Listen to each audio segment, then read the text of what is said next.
The medical bay smelled of disinfectant and fear. Dr. Nina Cross adjusted her recording device for the third time, watching the alien across from her through the reinforced glass barrier. Rill sat motionless on the examination table, his reptilian features betraying no emotion. Forearms hung at his sides, each ending in clawed hands that could tear through steel. His scaled skin showed the pale patches that marked his species' equivalent of stress scars. Nina had studied 17 different alien species during her career as a xenobiologist, but none had arrived at Omega Point Trading Station under such circumstances. The Talon Empire had been one of the galaxy's most feared military powers just 2 years ago. Now Rill was one of only a few hundred survivors scattered across neutral space, refugees from a war that had supposedly ended in their complete defeat. "The translation matrix is calibrated," Nina said into her recorder, beginning interview session 1 with Talon survivor designation. Rill 7794 subject, appears physically stable but shows signs of psychological trauma consistent with extreme combat exposure. Rill's head turned toward her voice, his large yellow eyes focusing with predatory precision. When he spoke, the translator rendered his harsh clicking language into standard galactic common. "You wish to know about the humans, it wasn't a question." Nina felt a chill despite the warm medical bay. "We want to understand what happened during the war. The official reports are incomplete." A sound emerged from Rill's throat that the translator couldn't interpret. It might have been laughter, but it carried no humor. "Official reports. Yes, your kind loves documentation, files and records and proper procedures. Very civilized." Nina leaned forward slightly. "The Galactic Council needs to understand the conflict between your people and humanity. There are concerns about..." "Concerns?" Rill's secondary arms twitched, a Talon gesture that Nina recognized as extreme agitation. "What concerns could you possibly have?" "The war is over. We lost. Completely. Utterly. In ways that your peaceful species cannot begin to comprehend."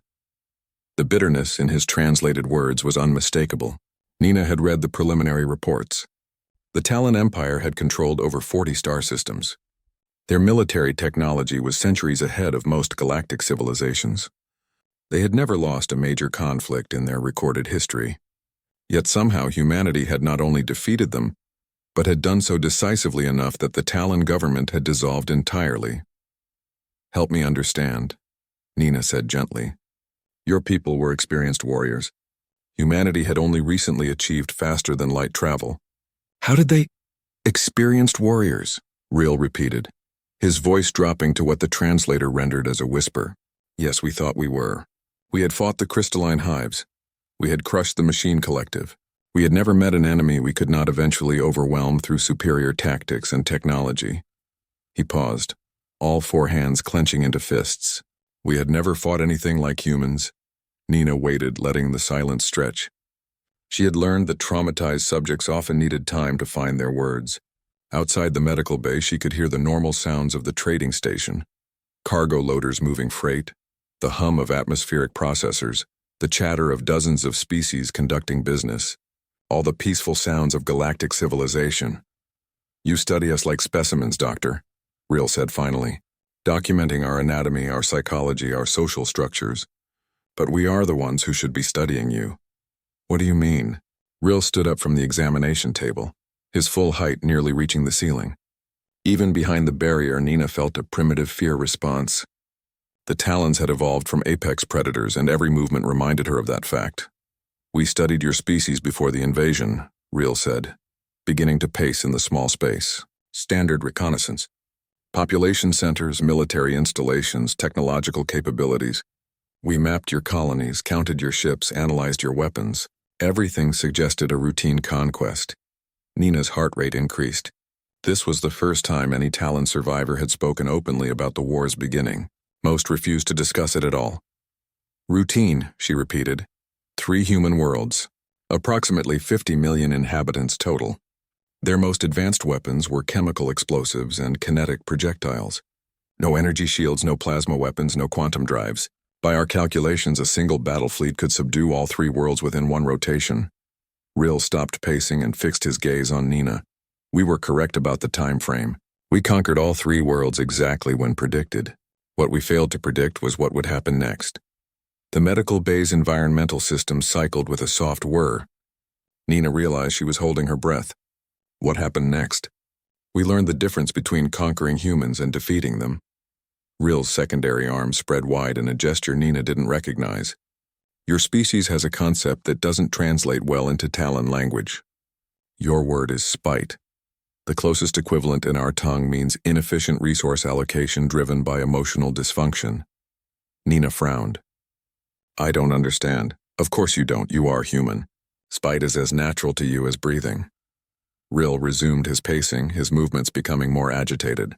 When we conquered the first world, the human government transmitted a message to the other colonies. Do you know what it said? Nina shook her head. Remember us. Not surrender. Not negotiate. Not prepare defenses. Simply, remember us. We thought it was primitive sentiment. We were wrong. The Talon's voice had dropped so low that the translator struggled to render it audibly. Nina had to lean closer to the barrier to hear. The second world fell just as easily as the first. But the humans had spent those extra hours doing something we had never encountered before. They were preparing to lose. Nina felt a strange mix of pride and unease. Preparing to lose? Every human civilization we studied had a concept you call scorched earth. When defeat became inevitable, humans would destroy everything rather than let their enemies benefit from conquest. Your military histories are filled with such tactics. Ril stopped pacing and placed all four hands against the barrier, his claws clicking against the reinforced glass. But we learned that human spite goes deeper than mere military doctrine. It is woven into your very nature. You don't just fight to win, Dr. Cross.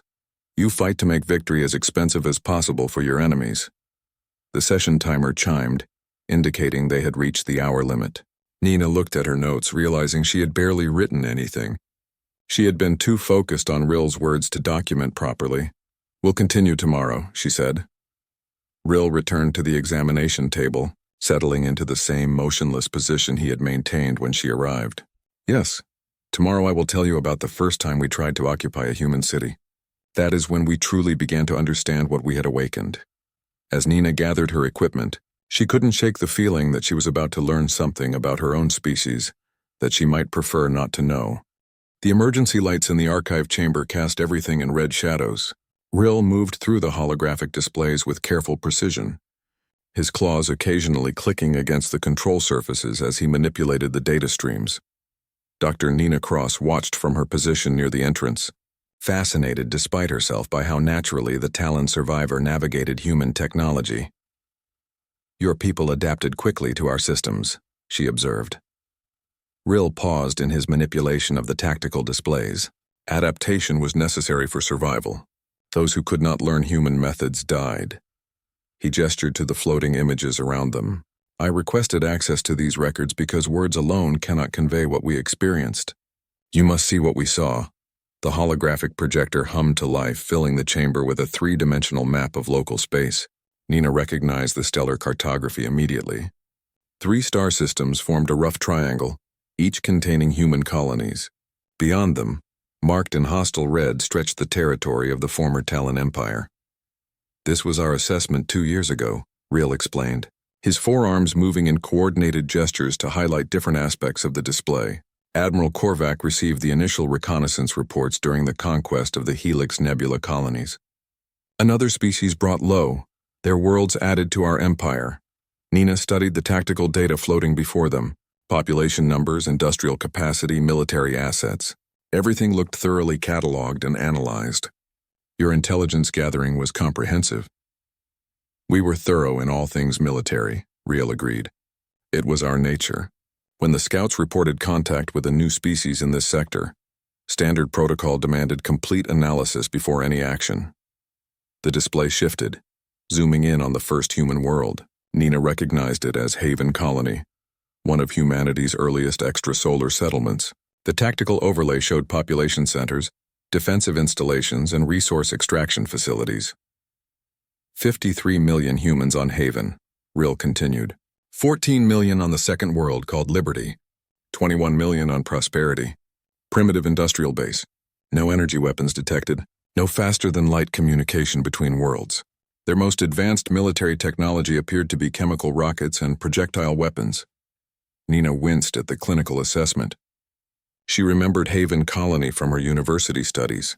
It had been a farming world, focused on food production for the core systems.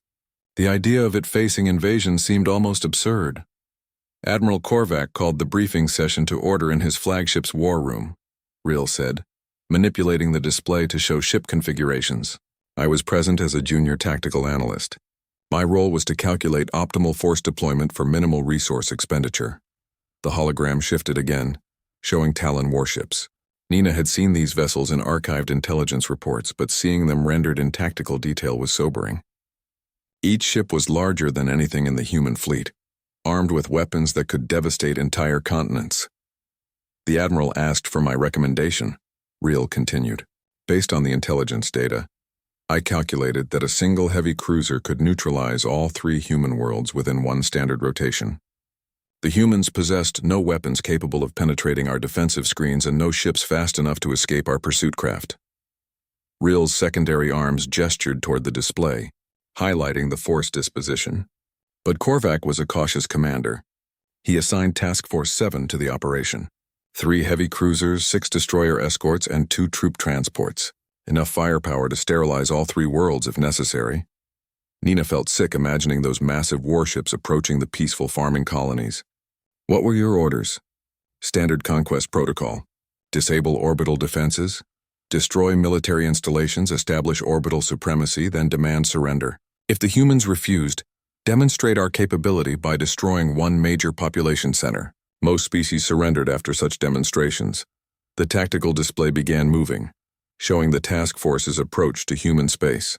Nina watched the red dots of Talon ships advancing on the blue markers representing human colonies. It looked like a foregone conclusion. The approach phase proceeded exactly as planned, Reel said, his voice taking on the detached tone of a military briefer. Haven Colony possessed 12 defensive satellites of primitive design. Our opening barrage destroyed them in 47 seconds. The human orbital station transmitted a surrender request. Nina blinked. They surrendered immediately? The station commander. 1 person acting without authority. Reel manipulated the display to show communication transcripts. Admiral Korvac ignored the transmission and proceeded with the demonstration bombardment. A mining facility on Haven's northern continent was selected as the target. The hologram zoomed in on the planet's surface, showing the mining complex in detail. Nina tried not to think about the people who had been working there. The facility was eliminated with a single plasma barrage, Reel continued matter-of-factly. Total destruction achieved in 4 seconds. We then transmitted surrender demands to all population centers on all 3 worlds. And they refused. Reel's tone carried a note of what might have been confusion, even after all this time. Every single population center, even the small agricultural settlements, they all refused. Nina studied her companion's expression, trying to read the alien features. That surprised you? Surprised is insufficient. We were confused. The demonstration had been clear. We possessed overwhelming military superiority. Resistance would result in total annihilation. Yet they chose to fight. The display shifted to show the first day of actual combat. Nina watched the tactical symbols move across the holographic battlefield. Talon forces advancing against human defensive positions. Haven Colony fell in 6 hours, Reel said. Their weapons could not penetrate our armor. Their aircraft were destroyed before they could reach our ships. Their ground forces were eliminated with minimal losses to our assault troops. But something was wrong, Nina guessed. Not wrong. Unexpected. Reel paused the display, highlighting several areas on the planet's surface. Human resistance was more organized than predicted. They had established fallback positions, prepared supply caches, coordinated their defensive fire more effectively than their technology should have allowed.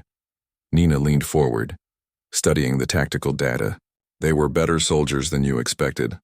No, they were different soldiers than we expected. Reel resumed the playback, showing the advance of Talon ground forces. We had fought many species. Some were individually formidable, others had superior technology. But humans fought in a way we had never encountered. How so? They treated every engagement as if it were their last. Not desperately, but with complete commitment. A human squad would fight to the death, defending a position with no strategic value. A single human soldier would charge an entire platoon of our warriors, if it might delay our advance by minutes. The display showed a rapid succession of small engagements across the planet's surface. Nina could see the pattern Real was describing.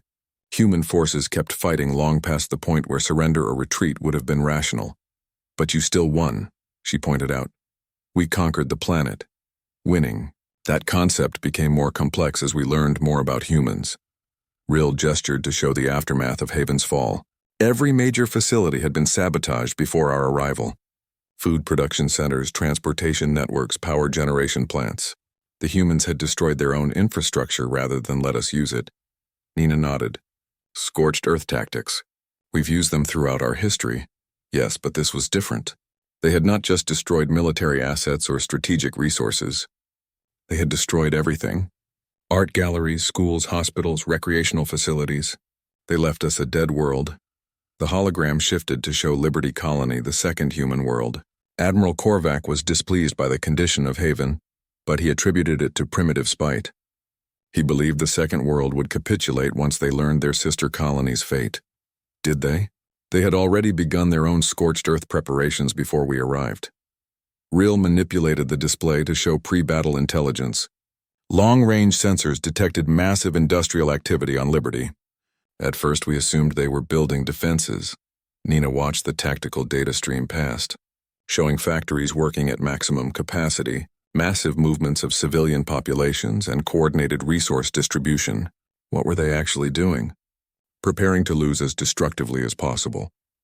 Real's tone carried something that might have been admiration. They had studied our attack on Haven and calculated their own chances of survival. When they concluded that defeat was inevitable, they began weaponizing their entire civilization. The display zoomed in on Liberty's industrial centers.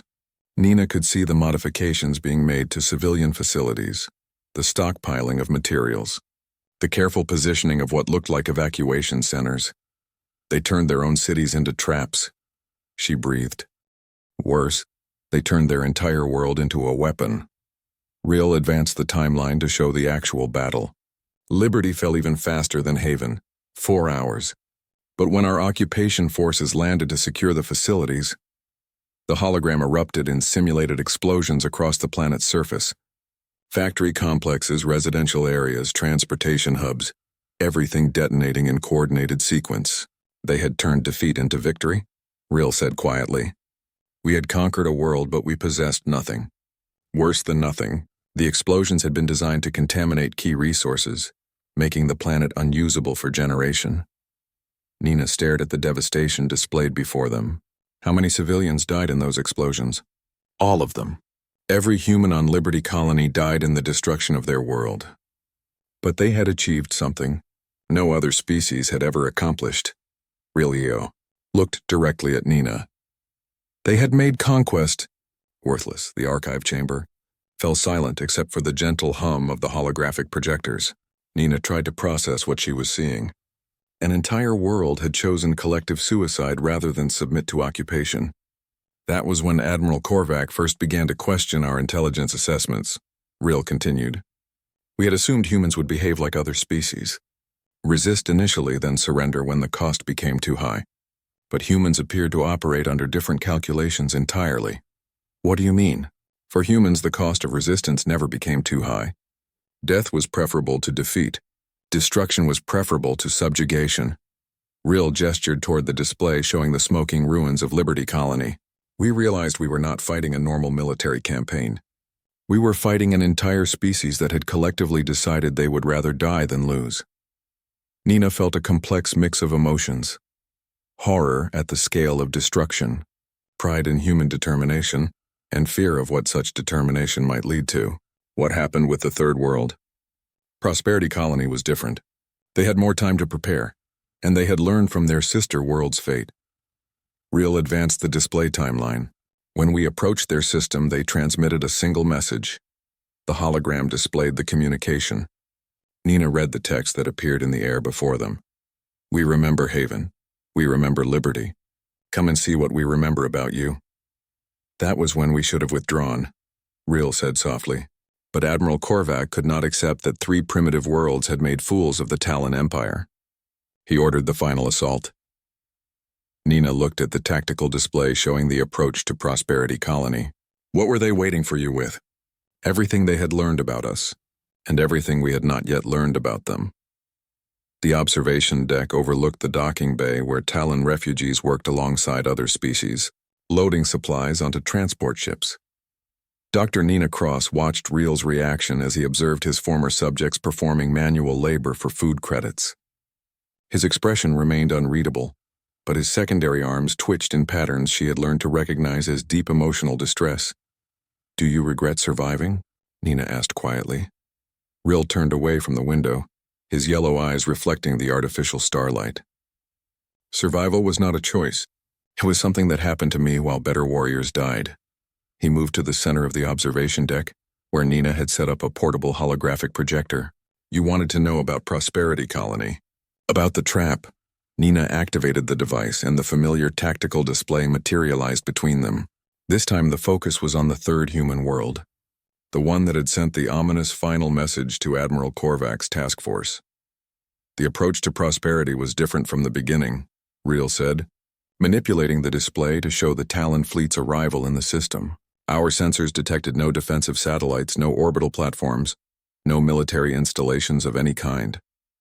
Nina studied the tactical readout. They had disarmed themselves? So it appeared. Long-range scans showed normal civilian activity on the planet's surface. Cities functioning normally, industrial facilities operating at standard capacity, spaceports handling regular traffic. Real highlighted various surface installations. Admiral Korvac was suspicious, but our intelligence analysis confirmed what the sensors showed. Prosperity Colony appeared to be continuing normal operations. As if they weren't expecting an attack? As if they were inviting one. Real's primary arms gestured to zoom in on the planet's major cities. The humans had sent that message. "Come and see what we remember about you." Admiral Korvac interpreted it as primitive bravado. I was less certain. The display shifted to show the Talon task force entering orbit around Prosperity. Nina could see the formation was different from the previous attacks, with ships spread out in a wider defensive pattern. The Admiral had learned caution, Real explained. He positioned the fleet to avoid potential ambush points and maintained greater distance from the planet. The initial bombardment would target military facilities from maximum range. But there weren't any military facilities, none that we could detect. Which should have been our first warning. Real advanced the timeline showing the task force beginning its bombardment sequence. Standard protocol called for eliminating defensive capabilities before demanding surrender. But Prosperity had no defenses to eliminate. Nina watched the tactical symbols representing Talon ships move into attack formation. What did you target instead? Infrastructure. Power plants, communications centers, spaceports. The Admiral reasoned that disabling these facilities would force surrender without requiring a ground assault. Real paused the display just before the attack began. I was monitoring communications during the bombardment preparation. The humans were transmitting on civilian frequencies. Evacuation orders? No. Countdown sequences. Real's secondary arms spread in what Nina recognized as confusion. They were coordinating something across the entire planet, but our analysis could not determine what. The transmissions were too brief and used coding systems we had not encountered. The display resumed, showing the opening barrage striking Prosperity's surface. Explosions bloomed across several continents as Talon plasma beams destroyed their targets with surgical precision. The bombardment was successful, Real continued. All designated targets were eliminated. Power grids failed. Communications networks went dark. Transportation systems shut down. By all appearances, we had disabled the colony's ability to coordinate resistance. Nina noticed something odd in the tactical display. The explosions seemed larger than they should be. Yes. The secondary explosions were unexpected. Real highlighted several impact sites. Our plasma beams should have caused localized destruction, but each target generated massive secondary explosions that seemed to spread beyond the initial impact zones. Booby traps? More sophisticated than that. The humans had modified their infrastructure to fail catastrophically when damaged, but the modifications were designed to look like normal secondary damage from plasma bombardment. Real manipulated the display to show the spreading destruction. Within 1 hour, most of the planet's major cities were burning. Nina felt a chill of understanding.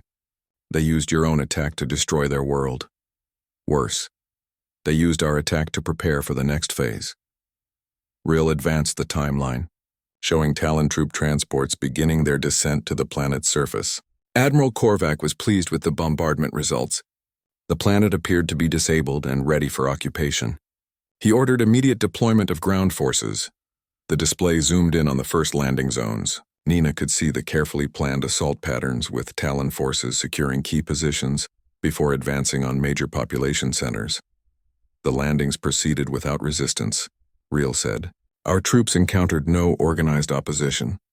Most human settlements appeared to have been abandoned during the bombardment. Initial reports suggested the colonists had fled to rural areas or underground shelters. But that wasn't what happened. No, the humans had not fled. They had repositioned. Real gestured to show the movement of Talon ground forces across the planet's surface. Our troops spread out to secure the landing zones and begin systematic searches for human survivors. Standard occupation procedure. Nina watched the tactical symbols representing Talon soldiers advance into the seemingly empty cities. Something about their formation patterns looked wrong to her, though she couldn't identify exactly what. The first attacks came 12 hours after landing, Real continued. Small-scale ambushes targeting isolated patrols. Nothing unusual for an occupation scenario, but the human tactics were unexpected. How so? They were not trying to drive us away or recapture territory. They were studying us. Real highlighted several engagement sites on the display. Each ambush was designed to test different aspects of our capabilities. Weapons effectiveness, armor penetration, reaction times, communication protocols. Nina leaned forward, studying the pattern of attacks. They were learning how to fight you. More than that, they were learning how to kill us efficiently. Real's voice carried a note of grudging respect. Within 48 hours, human attacks became noticeably more effective. They had identified weak points in our armor, developed tactics to disrupt our formations, and found ways to interfere with our equipment. The display showed the escalation of conflict across the planet's surface. Nina could see Talon casualties mounting as human resistance became more organized and deadly. Admiral Korvac ordered reinforcements from the fleet, Real said. Additional troops, heavier equipment, orbital fire support for ground operations. He was confident that superior numbers and firepower would resolve the situation. Did they? They made it worse. Every reinforcement we sent gave the humans more opportunities to study our methods. Every new weapon we deployed was eventually turned against us. Real gestured to show the expanding areas of conflict. The humans had turned the entire planet into a laboratory for studying Talon military capabilities. Nina studied the tactical data, noting how human attack patterns seemed to adapt in real time to Talon countermeasures. How were they coordinating without communications networks? We assumed they were using primitive methods. Radio communications, physical messengers, pre-planned signal systems. Real paused the display and looked directly at Nina. We were wrong. The humans had never lost their communications capability. What do you mean? The infrastructure we destroyed was civilian communication networks. The humans had built parallel military communications that were designed to survive orbital bombardment. Real manipulated the display to show hidden installations beneath the planet's surface. They had been preparing for this invasion since before we arrived. Nina felt her understanding of the conflict shift fundamentally. This was all planned. From the beginning, the humans had used the fall of Haven and Liberty to study our tactics and capabilities. Prosperity Colony was designed from the ground up to be a trap. Real's secondary arms gestured to encompass the entire tactical display. Every building, every road, every power line had been modified to serve their purposes. What purposes? To teach them how to defeat us, and to teach us that we could not win. Real advanced the timeline, showing the conflict entering its second week. Talon casualties reached 15%. Equipment losses exceeded 20%, and the humans had not yet revealed their primary weapons. Nina stared at the casualty figures appearing in the holographic display. Primary weapons? Everything up to that point had been harassment and intelligence gathering. The real battle began when the humans started deploying the weapons they had built specifically for killing Talons. Real's tone became grim. Weapons based on detailed analysis of our biology, our technology, our psychology. The display shifted to show new types of explosions and weapon effects that Nina didn't recognize. The Talon tactical symbols began disappearing at an alarming rate. They had learned that Talon armor was vulnerable to certain electromagnetic frequencies. They had discovered that our respiratory systems could be disrupted by specific chemical compounds. They had identified psychological techniques that could break Talon unit cohesion. Riel paused, his four hands clenching into fists. Most terrifying of all, they had learned to use our own weapons against us. How? Captured equipment, disabled vehicles, even damaged ammunition.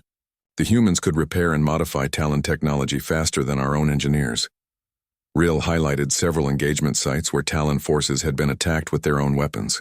They turned our plasma rifles into improvised explosives.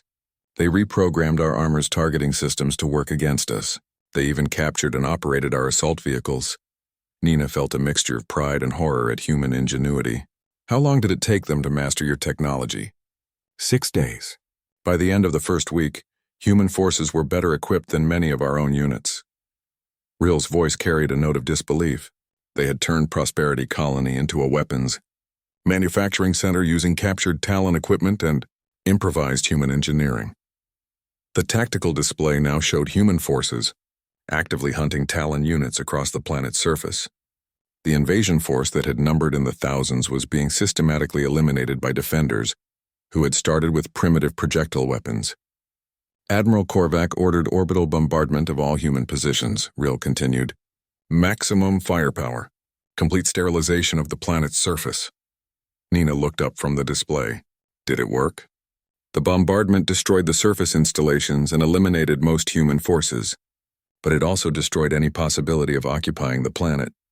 Riel gestured to show the aftermath of the orbital strikes. Prosperity Colony was reduced to a radioactive wasteland, uninhabitable for centuries. Another Pyrrhic victory. Worse than Pyrrhic. The humans had achieved their objective. Riel looked directly at Nina, his yellow eyes reflecting something that might have been fear. They had forced us to reveal our full capabilities while demonstrating that occupation of human worlds was impossible. And they had done it while broadcasting everything to the rest of human space. Nina's blood ran cold. Broadcasting? Every engagement, every tactic, every weakness they discovered. The humans had been transmitting detailed intelligence reports to their other colonies throughout the conflict. Riel manipulated the display to show communication signals leaving the planet during the battle. By the time we sterilized Prosperity Colony, every human world knew exactly how to fight us. The observation deck fell silent as the implications sank in. Nina realized she was not just hearing about a military defeat, but about a species that had sacrificed 3 entire worlds to gain the knowledge necessary to win a war. That was when Admiral Korvac received new orders from the Empire, Riel said quietly. Withdraw all forces from human space and establish defensive positions along our border. Did you retreat? We tried to, but the humans had other plans. Riel's expression grew darker. They had spent 3 colonies learning how to defeat us. Now they intended to use that knowledge.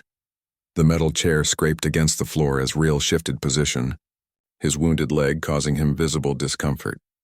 Dr. Nina Cross noticed the way he favored his left side, the scarred tissue where human weapons had left their mark.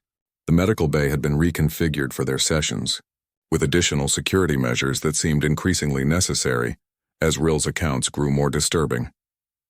You mentioned the humans had other plans, Nina said, adjusting her recorder. What happened when Admiral Korvac tried to withdraw? Riel's claws clicked against the examination table as he arranged his forearms in what Nina had learned was a position of defensive alertness.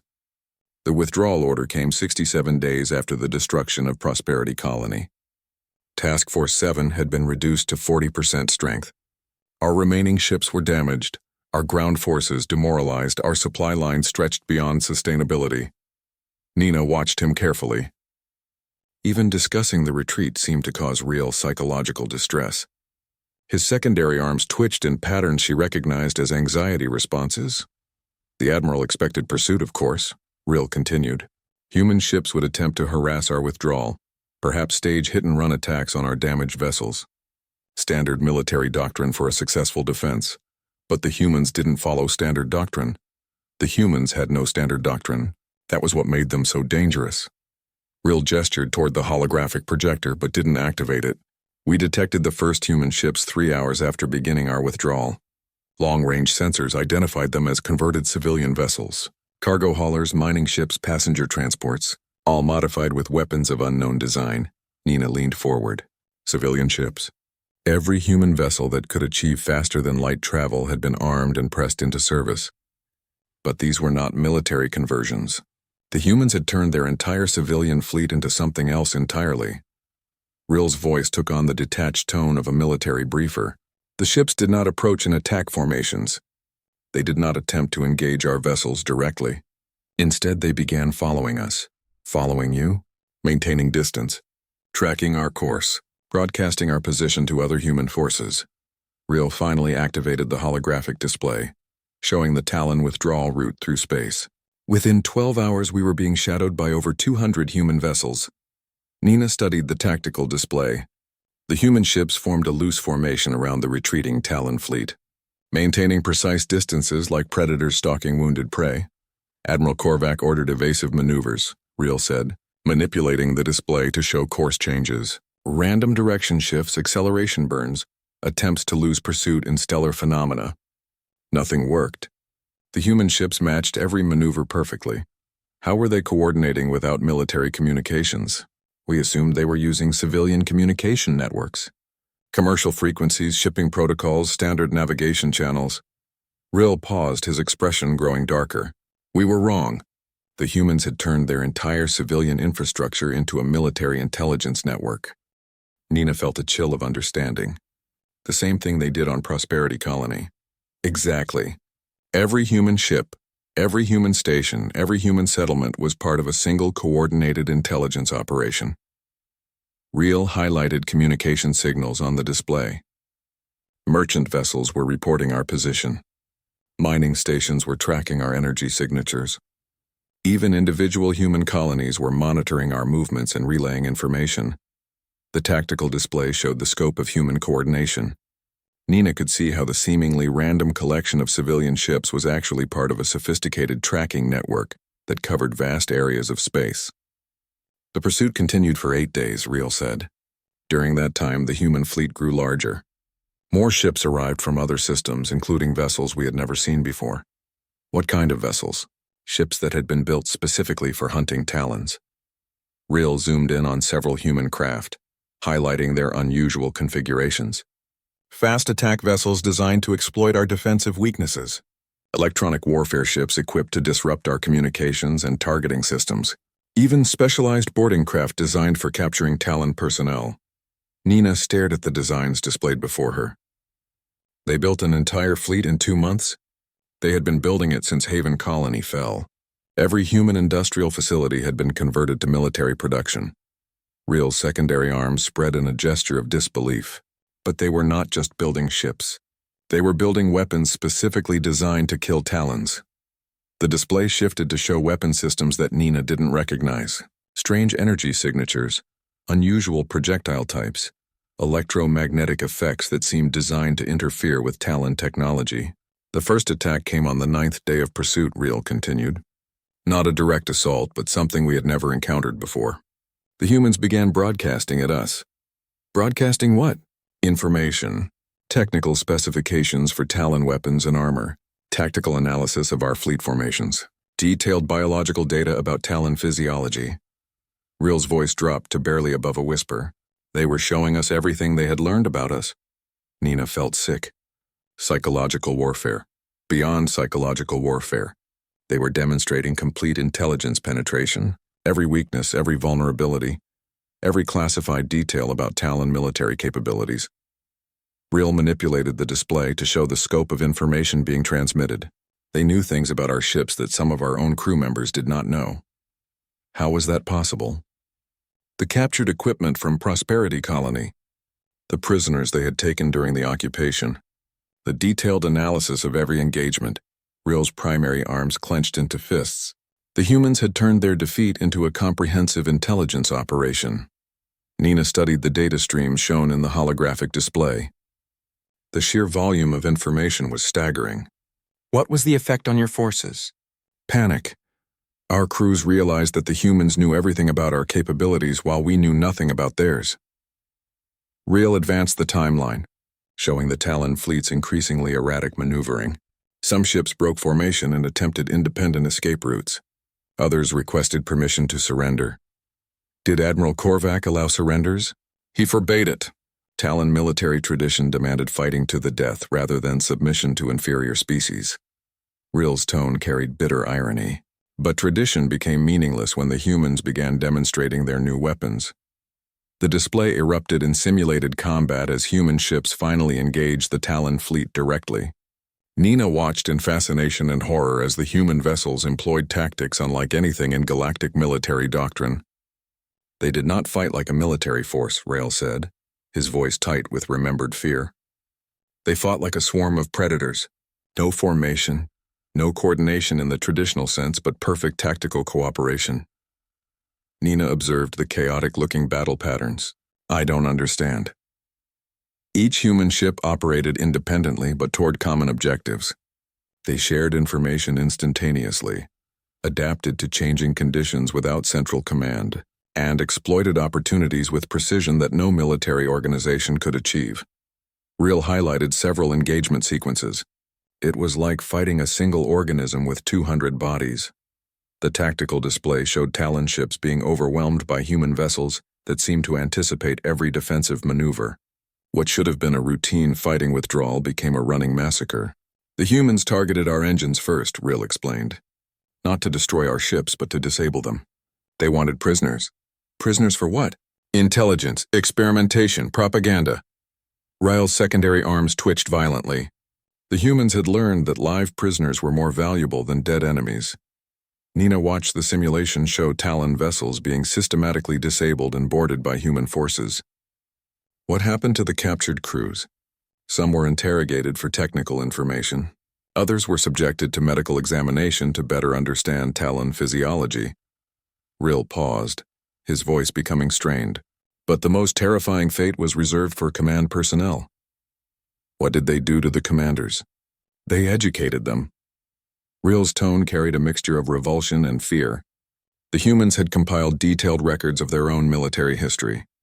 Every war, every conflict, every innovation in the art of killing, they forced captured Talon officers to study these records. Nina felt cold understanding wash over her. They were showing you what humans were capable of. They were showing us what they had done to their own kind. Centuries of warfare, genocide, technological innovation driven by the need to kill more efficiently. Rael manipulated the display to show what appeared to be educational materials. They had histories of conflicts where millions died, weapons that could destroy entire cities, tactics that made our conquest methods seem primitive. The holographic display filled with images that Nina recognized from human military history.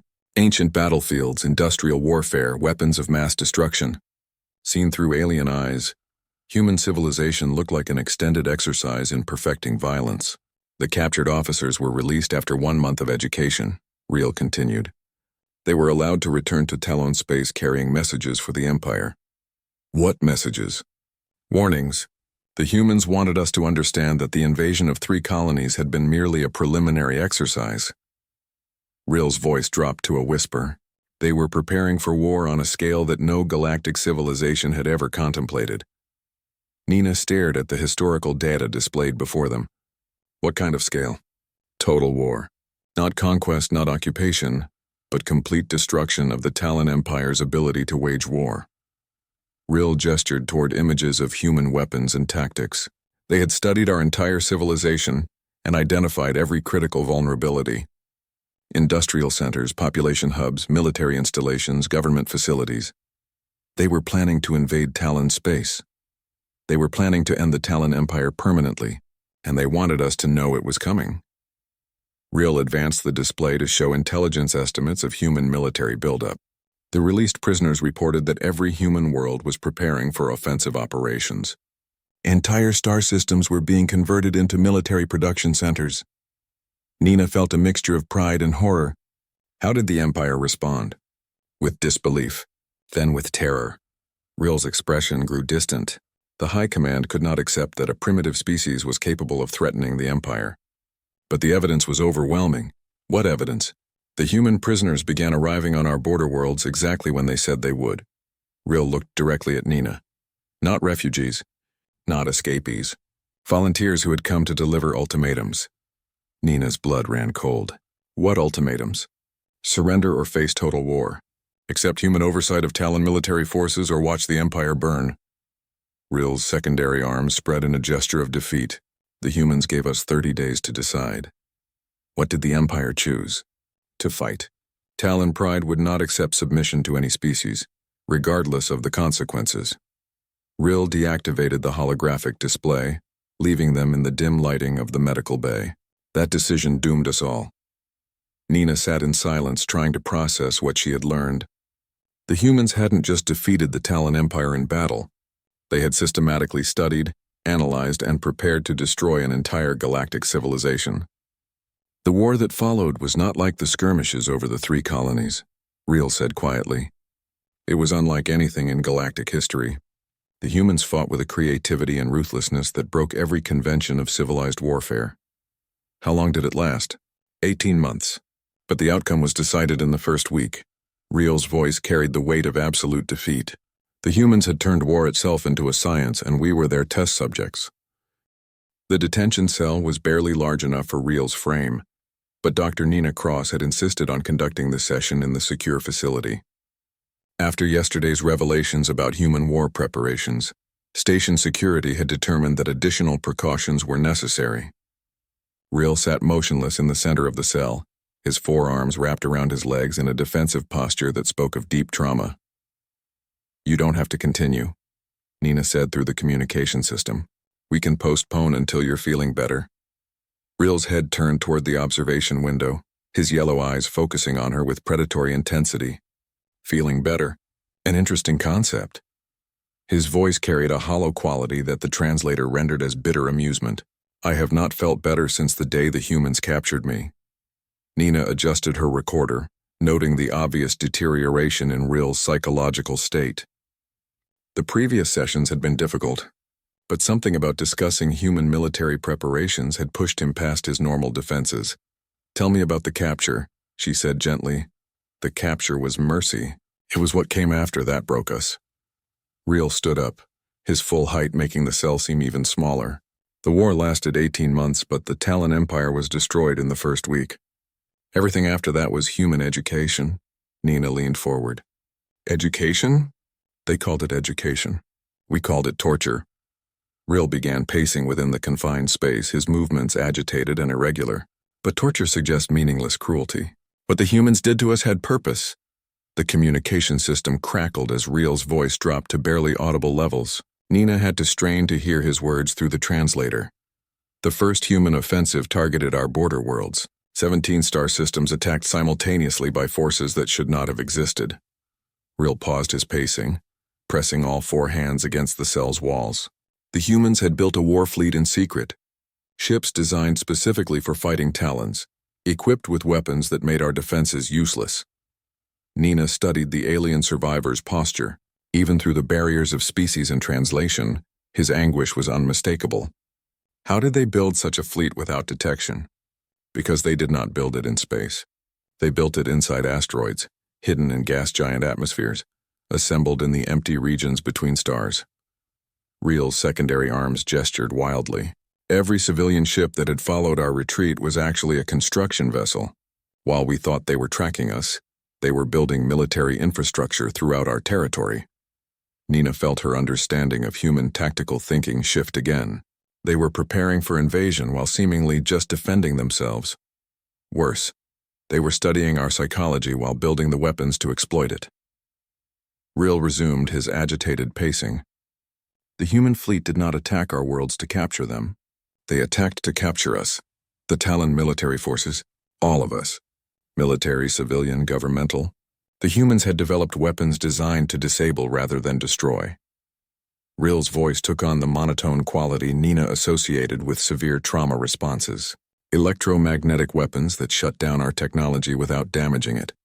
Chemical weapons that paralyzed Talon physiology without killing. Even psychological weapons that disrupted our ability to think clearly.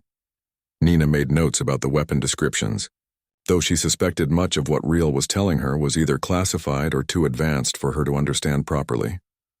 The border worlds fell in 6 days, Real continued. Not conquered, captured. Every Talon facility intact, every Talon citizen alive and imprisoned. He stopped pacing and fixed his gaze on Nina.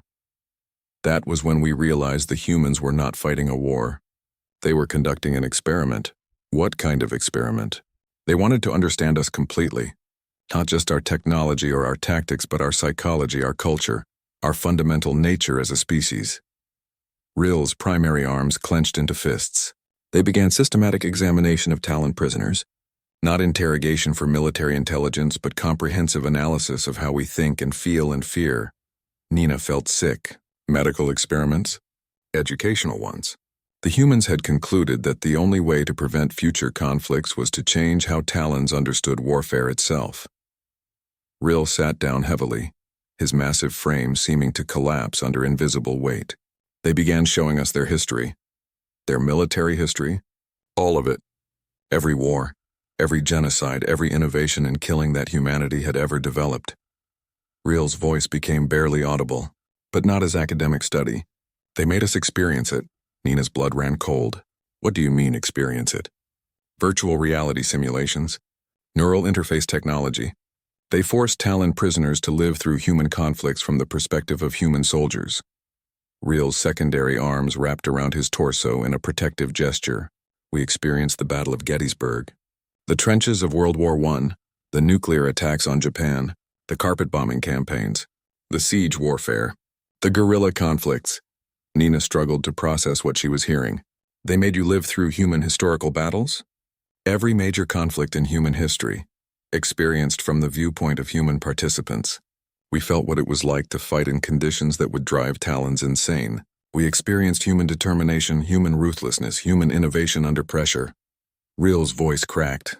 We learned what humans were capable of when they truly committed to war. How long did this education last? And for me, 1 month. For others, longer. Some prisoners were subjected to years of human historical experience. Rill looked directly at Nina. Do you understand what it means to experience the firebombing of Dresden from the perspective of a human bomber crew? To feel their certainty that they were doing necessary work? Nina felt nauseated. That's psychological torture. It was psychological reconstruction. The humans were not trying to break us. They were trying to change us. Rill stood up again, resuming his agitated movements. After experiencing human warfare, no Talon could ever again believe that we were the galaxy's supreme military force. What was the intended result? Understanding. The humans wanted us to comprehend the difference between Talon warfare and human warfare. Rill's tone carried grudging respect mixed with terror. Talons fight for conquest, for resources, for territorial expansion. Humans fight for survival, for principles, for the right to exist as they choose. Nina made more notes, though her hands were shaking. What happened when prisoners were released? We were not released. We were graduated. Rill's bitter laugh needed no translation. After completing our education in human military history, we were assigned to human military units as advisors. Advisors? The humans were preparing for the final phase of their war against the Talon Empire. But they wanted Talon participation in planning the attacks. Rill pressed his hands against the cell walls again. They wanted us to help them destroy our own civilization. Nina stared at him in horror. Did you cooperate? Some did. After experiencing human military history, some Talons concluded that cooperation was the only way to prevent complete genocide. Rill's voice became haunted. Others refused and were subjected to additional education until they changed their minds. Additional education, more intensive historical experiences, the Holocaust, the Rwandan genocide, the atomic bombing campaigns. The humans showed us what happened when their species decided that another group needed to be eliminated completely. Rill's secondary arms twitched violently. They wanted us to understand that cooperation was preferable to the alternative. Nina felt tears forming in her eyes. How many Talons cooperated? Eventually all of us. The human educational methods were completely effective. Rill sat down again, his massive frame somehow seeming fragile. We helped them plan the destruction of every major Talon military installation. We advised them on the most efficient methods for eliminating Talon resistance. We showed them how to defeat our own people. Why? Because we had learned that humans were capable of far worse than conquest. We had seen what they did to enemies who refused to surrender. Rill looked directly at Nina. The humans gave us a choice. Help them win quickly and cleanly, or watch them win slowly and completely. Nina tried to imagine the psychological pressure of such a choice. What did you personally advise them to do? I told them how to capture the Talon homeworld without destroying it. Rill's voice was barely above a whisper. I showed them the exact approach vectors to avoid our defensive systems. I identified the command centers that needed to be neutralized to prevent organized resistance. And they used your advice? The homeworld fell in 3 hours. No Talon casualties. No infrastructure damage. Complete capitulation. Rill's primary arms gestured helplessly. The most shameful victory in galactic history, achieved through perfect tactical planning provided by Talon advisors. Nina sat in stunned silence, trying to process the scope of human psychological warfare. What happened to the Talon government? Dissolved by mutual agreement. The surviving leadership concluded that the Empire could not continue to exist in the same galaxy as humanity. Rill's tone carried absolute defeat. We had been outmatched in every possible way. Militarily, technologically, psychologically, even morally. Morally. The humans offered us terms that were more generous than we had ever offered to conquered species. Relocation assistance, economic support, cultural preservation programs, even limited self-governance. Rill's voice cracked again. They treated us better as defeated enemies than we had treated our own subject peoples. Nina felt a complex mix of emotions, pride in human tactical brilliance, horror at the methods used, and pity for the broken creature before her. That was the most devastating part of the human victory, Rill continued. Not just that they had defeated us, but that they had proven themselves to be superior in every way that mattered. Better warriors, better tacticians, better conquerors, and better victors. Is that why you agreed to these interviews? I agreed because the humans asked me to, and after my education I could not refuse a human request. Rill looked directly at Nina, but also because other species need to understand what humanity is capable of when threatened. You need to know what you are living among. Nina felt a chill of fear. What do you mean? Humans are the apex predators of the galaxy, not because of your technology or your numbers, but because of your psychology. Rill's yellow eyes reflected something that might have been warning. Every other species fights to win. Humans fight to exist, and there is no limit to what they will do to ensure their survival. The detention cell fell silent except for the hum of life support systems. Nina realized that she was not just documenting a military defeat, but witnessing the psychological destruction of an entire species' understanding of their place in the universe. Tomorrow I will tell you about the aftermath, Rill said quietly. About what the humans did with their victory. That is when you will truly understand what your species has become. The neutral conference room felt different now. Dr. Nina Cross had arranged for the final session to take place in a more comfortable setting, away from the medical facilities and detention areas. Rill sat across from her at a simple table, his forearms resting in positions that suggested resignation, rather than the defensive postures she had grown accustomed to. Outside the viewport, Earth hung in space like a blue jewel, serene and beautiful despite everything Nina had learned about her species over the past week. You look different, Nina observed, noting the subtle changes in Rill's posture and expression. The interviews have been therapeutic.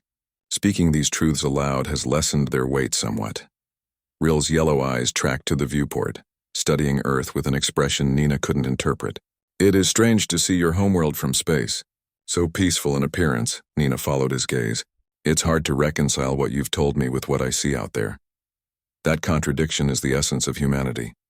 You are simultaneously the most peaceful and most dangerous species in the galaxy. Rill turned back to face her. Today I will tell you about the aftermath of the war, about what humans did with their victory. Nina activated her recorder for the final time. I'm ready. The Talon Empire officially surrendered 18 months after the human offensive began. The ceremony took place on the homeworld's capital city, in the ancient amphitheater where our ancestors had once declared their first conquests. Rill's voice carried a note of irony. Fitting, perhaps, that the Empire's end should occur in the same place as its beginning. Who represented humanity in the surrender ceremony? Admiral Patricia Wells, a quiet woman who spoke softly and carried tremendous authority. Rill's secondary arms gestured in what Nina recognized as respectful acknowledgement. She had commanded the human forces throughout the war, but she conducted the surrender ceremony with remarkable dignity. Nina made notes, surprised by the respectful tone in Real's voice. After everything she had heard, she had expected more bitterness. The terms of surrender were unlike anything in galactic military history, Real continued. Instead of occupation, annexation, or tribute, the humans offered what they called reconstruction assistance. What did that involve? Complete reorganization of Talon society along peaceful lines, dismantling of military production facilities, retraining of military personnel for civilian occupations, establishment of democratic governance systems. Real paused, his expression thoughtful. But the humans did not impose these changes by force. They offered them as opportunities. Nina looked up from her notes. Opportunities? Individual Talons could choose to participate in reconstruction programs or relocate to neutral territories. Entire communities could opt for human assistance or maintain traditional independence. Real's tone carried something that might have been amazement. The humans gave us choices that we had never offered to our own conquered peoples. How did the Talon population respond? Most chose cooperation. After experiencing human military capability, few Talons believed that resistance was viable. Real gestured toward the viewport showing Earth. But more importantly, the humans demonstrated that cooperation offered genuine benefits. Nina studied her subject's expression, noting the absence of the bitter resentment she had expected. What kind of benefits? Advanced technology sharing, medical assistance, educational programs, even cultural exchange opportunities. Real's primary arm spread in a gesture of bewilderment. The humans offered us access to scientific and social innovations that were centuries ahead of our own development. Why would they do that? According to Admiral Wells, because long-term peace required mutual prosperity. Real's voice carried grudging respect. The humans had studied galactic history and concluded that military victories without economic integration led to future conflicts. Nina felt a complex pride in her species' strategic thinking. So they were preventing future wars by making former enemies into allies. More than allies, partners. Real stood up and moved to the viewport, his massive frame silhouetted against the backdrop of space. Within 6 months of the surrender, former Talon worlds were producing goods for human markets. Former Talon military officers were serving as advisors in human exploration fleets. Former Talon scientists were collaborating on research projects with human institutions. How was that possible so quickly? Because the humans had planned for victory from the beginning. Not just military victory, but social and economic integration. Real turned back toward Nina. While they were building weapons to defeat us, they were also designing systems to rebuild us. Nina tried to process the scope of human strategic planning. They had prepared for peace while preparing for war. They had prepared for the aftermath of war while ensuring that the war itself would be decisive. Real returned to his seat, his movements more fluid than Nina had seen before. Every human military operation included reconstruction specialists. Every human battle plan included post-conflict stabilization protocols. What was your personal experience during reconstruction? I was assigned to a human research facility studying interspecies communication. My role was to help develop better translation protocols for future human contact with other species. Real's tone carried something that Nina realized was professional satisfaction. It was meaningful work. Important work? Nina felt surprised by the positive change in Real's demeanor. You enjoyed working with humans? I learned to appreciate human work methods. Collaborative rather than hierarchical. Innovation-focused rather than tradition-bound. Results-oriented rather than procedure-obsessed. Real paused, seeming to consider his words carefully. The humans treated me as a valuable contributor rather than a defeated enemy. Was that typical of human treatment of former Talon personnel? Universally, every Talon who participated in reconstruction programs reported similar experiences. Real's secondary arms gestured in patterns Nina recognized as contentment. The humans seemed genuinely interested in Talon perspectives and capabilities. Nina made notes about the apparent success of human post-war policies. What about Talons who chose not to participate in reconstruction? They were provided with transportation to neutral territories, sufficient resources to establish independent communities, and ongoing diplomatic contact to ensure their welfare. Real's voice carried a note of wonder. The humans continued to provide assistance even to Talons who explicitly rejected human authority. Why? According to the human officials I worked with, because forced cooperation was ultimately unstable. Rill looked directly at Nina. They preferred genuine partnership, even if it meant accepting some continued independence movements. Nina felt a growing understanding of human strategic thinking. They were building long-term stability rather than short-term control. Exactly. And the results proved the wisdom of their approach. Rill gestured toward the viewport again. Within 2 years of the surrender, former Talon territories were more prosperous than they had been under the Empire. Crime rates decreased, technological development accelerated, inter-system trade flourished. What happened to Talon military culture? It evolved. The humans offered former military personnel roles in exploration, research, and diplomatic protection services. Rill's tone carried approval. Talon warriors found new purposes that utilized their skills without requiring conquest of other species. Nina studied Rill's transformed demeanor. The broken, traumatized survivor she had first interviewed had been replaced by someone who seemed almost grateful. "You seem different from when we started these sessions," she observed. "Speaking about the human victory has reminded me of its positive aspects.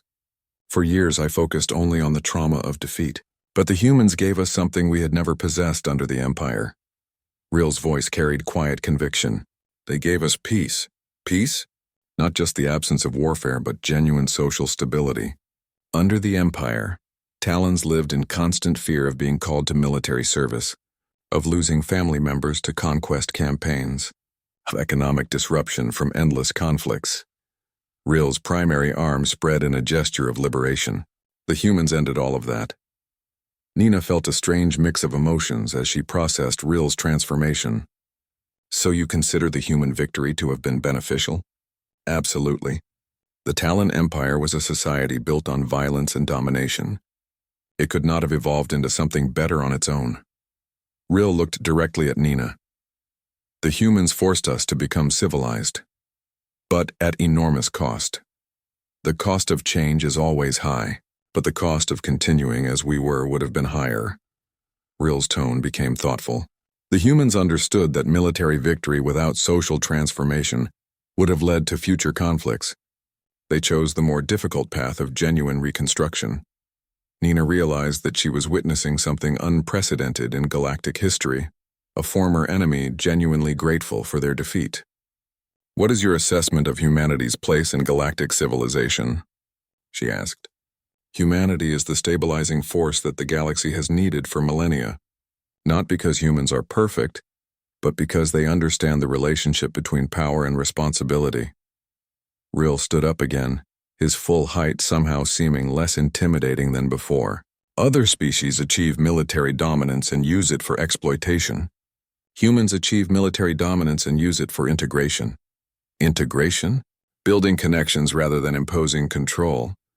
Creating mutual dependencies rather than one-sided tribute relationships. Rill moved to the viewport, gazing out at Earth. "The human approach to galactic relationships is unlike anything in recorded history." Nina joined him at the viewport, looking out at her homeworld with new understanding. "What do you think will happen as humans encounter other species?" "Peaceful contact where possible, decisive military action where necessary, and generous reconstruction assistance in all cases." Rill's tone carried certainty. "Humanity has developed a model for galactic expansion that other species will either adopt or be forced to accept." That sounds ominous. It would be, if humans were a typical conquering species. But humans conquer in order to civilize, not to exploit. Rill turned to face Nina. "The galaxy will be a more peaceful place under human influence." Nina felt overwhelmed by the implications of everything she had learned. "What message do you want other species to understand about humanity?" "That cooperation with humans offers genuine benefits, while resistance offers only temporary delay of inevitable defeat." Rill's voice carried the authority of personal experience. "But more importantly, that humans are not conquerors in the traditional sense. They are transformers." "Transformers?" "They change everything they touch into something better than it was before. Not through force, but through demonstration of superior methods." Rill returned to his seat. The Talon Empire was a relic of primitive thinking. Humanity helped us evolve beyond it. Nina sat down across from him, trying to process the complete transformation in his perspective. Do you have any regrets about the war?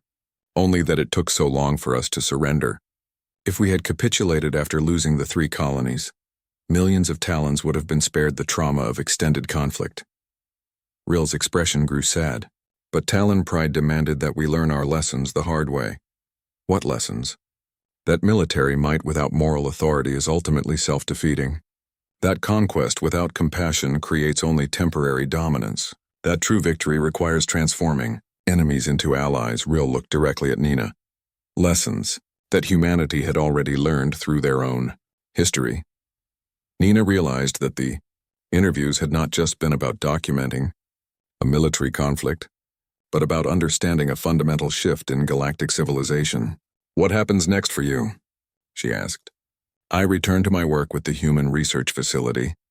We are developing protocols for peaceful contact with species that humanity has not yet encountered. Ril's tone carried professional satisfaction. It is important work. The galaxy contains many species that could benefit from human guidance, and you're helping to make that guidance more effective. I am helping to make it more peaceful. The humans prefer voluntary cooperation to forced compliance.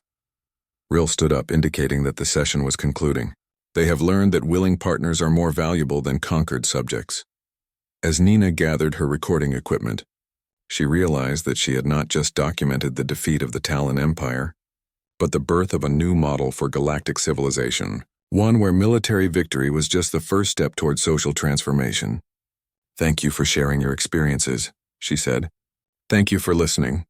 Perhaps other species will learn from our example and choose cooperation over resistance when they encounter humanity. Ril moved toward the exit, his gait steady and purposeful. It is a much easier path than the one we chose. As the door closed behind him, Nina remained at the viewport, staring out at Earth and trying to comprehend what her species had become. The blue world below looked as peaceful as ever, but she now understood that it was the homeworld of the galaxy's new dominant civilization. A civilization that conquered through superior capability and ruled through moral authority. For the first time in her career as a xenobiologist, Nina felt simultaneously proud and terrified of being human.